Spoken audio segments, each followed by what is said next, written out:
আসলে আমার এই কাপড়ের মাধ্যমে যা দেখতে পাইতেছেন, এরকম প্রত্যেকটা ছবি প্রত্যেকটা কর্মীর অন্তরে মারা আছে। আমি শুধু কাপড়ের মাধ্যমে প্রকাশ করছি, কিন্তু সবার অন্তরে এইভাবেই সিলগুলা মারা আছে, আমি সেটাই মনে করি। আপনাদের বেশ কয়েক দফা 7 দফা আজকে পেশ হবে। এই 7 দফার ভিতরে উল্লেখযোগ্য কিছু বলতে পারবেন কিনা আপনি? কেন এই 7 দফা দেওয়া হলো আপনাদের? আজকের যে সমাবেশের মূল উদ্দেশ্য হচ্ছে 7টা দফা পেশ করতে। সেখানে আমরা যতদূর জানতে পেরেছি পিআর পদ্ধতিতে নির্বাচনের কথা বলা হয়েছে, এই বিষয়টাকে যদি একটু বলতেন।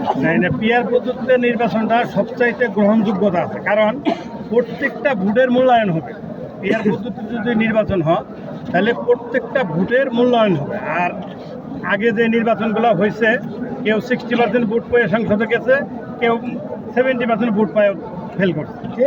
বিষয় এইরকম কি, আমরা চাইতেছি যে দেশটা যদি পরিপূর্ণতা আনতে হয়, তাহলে সমস্ত দলের সমন্বয়ে যদি একটা সংসদে যায় এমপিরা, তাহলে দেশটা আমার মনে হয় যে সুন্দর সুষ্ঠুভাবে দেশটা পরিচালিত হবে।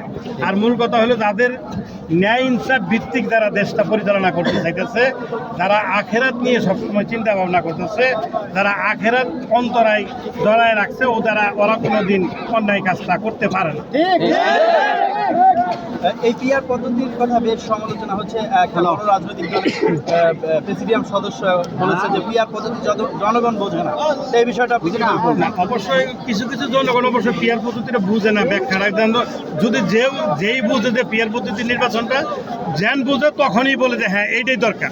ঠিক আছে, আমি মনে করি যে বাংলাদেশের জনগণকে যে পিআর পদ্ধতিটা কি, আনুপাতিক হারে নির্বাচনটার কি, আসলে সিস্টেমটা কি, এটা যদি জনগণ সহজে বুঝতে পারে, তাহলে আমার মনে হয় শতকরা 99% লোক এই পিআর পদ্ধতিতে নির্বাচন করতে আগ্রহী। স্বাধীনতার কয়েক যুগ পরে আপনাদের যে সোহরাওয়ার্দী উদ্যানে বিশাল সমাবেশ হচ্ছে, এই অনুভূতিটা কেমন, যদি একটু প্রকাশ করতেন?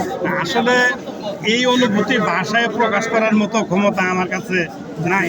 তবে মানুষের ভিতরে যে এতদিন চাপা কষ্ট লুকানো ছিল, সেটা আস্তে আস্তে এরকম বিস্ফোরণ হইতেছে।